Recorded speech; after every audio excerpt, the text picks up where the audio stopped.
Welcome to this week's OK at Work with myself, Sarah Sawyer, my colleague Russell Berger, both attorneys at Offit Kurman.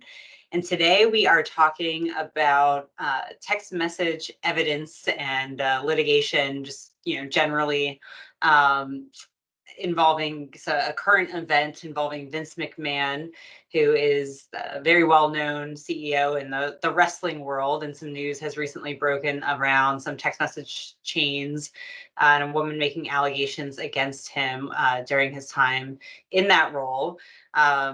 And they've been some pretty damning messages so far that have been a part of this lawsuit that the woman who's making the accusations has provided. So, as a launching off point, Russell, what are some things? I mean, I know we see a ton of text message evidence now in cases, whether it be employment law cases or other types of litigation. What are some things that people can be considering and learning from Vince McMahon's experience so far?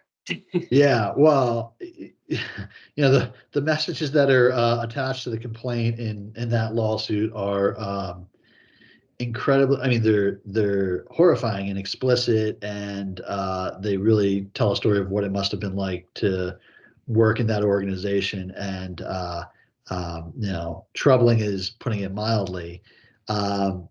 But it strikes me as though they probably did some training, and Vince McMahon probably ignored all that training and did whatever he wanted anyway. So we'll put the caveat that some people are probably going to ignore the training. I think best practices are to do training and some basic reminders to everyone that like anything you put into an electronic format is going to stay there forever, and you should operate under that assumption. And by the way, if there are people in your organization that can't abide by that, then they probably shouldn't work in your organization anymore. The Vince McMahon story is a little bit different because it's his organization and has been his organization for a long time. And that's probably why he was able to, escape policing internally on it. And we don't know all the details of that yet.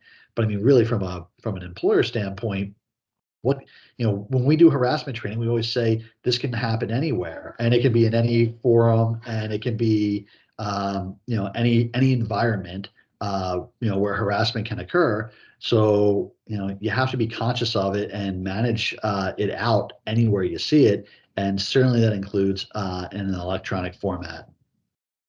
Yeah, I think it's obviously in modern times, since cell phones have become popular, so many years at this point, and now just given how tied people are to their phones and how much we use them for personal communications, but then also business communications and things as well, that we've talked a little bit on here before about being mindful of that, even though it seems like kind of a casual form of communication, that it's still, when being used in a business context, it's just like sending an email, right? So ever since we've seen how much people use their phones for everything, they've become a much bigger part of cases of electronic discovery. And it's something to consider, in this instance.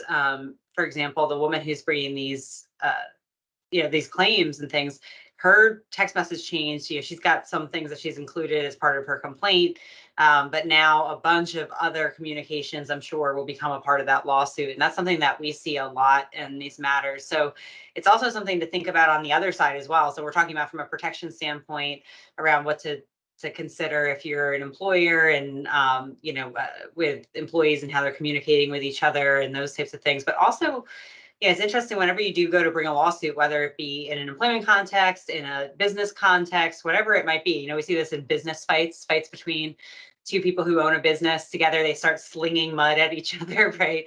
Because they're mad. And text messages become a big part of those cases and stuff as well, because of the types of communications they've been having. So it's a whole new world. And even though it's in your pocket and it feels very personal and contained, it might end up on a lawyer's monitor one day, just flipping through text message chains. And it's always something to keep in mind.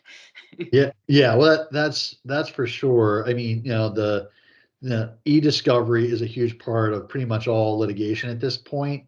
And drilling down on things that, like you said, Sarah, like might have been said casually, and it's not my thought that a generation ago these things weren't said. It's just that they were said in person or over the phone, and not in a way that documented it and put it in black and white and made it a piece of evidence that could be clearly produced in discovery and reviewed, and you could get cross-examined on it.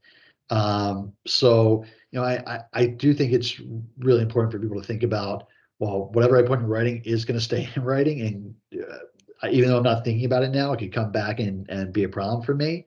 And like you said as well, from a litigation planning standpoint, making sure that you have an e-discovery strategy at the beginning of the case, you know what you're looking for, your lawyer knows what's out there and what, might be concerning and can get in front of those things. So it's just it's another level of consideration and strategy to think about when approaching litigation. Yeah, I think it's interesting to think down to that level because we see a lot of headlines around text message evidence without really thinking through what that really means and what that process looks like. And it's pretty comprehensive often. So, well, thanks, Russell. We'll see you next time. Thanks, Sarah.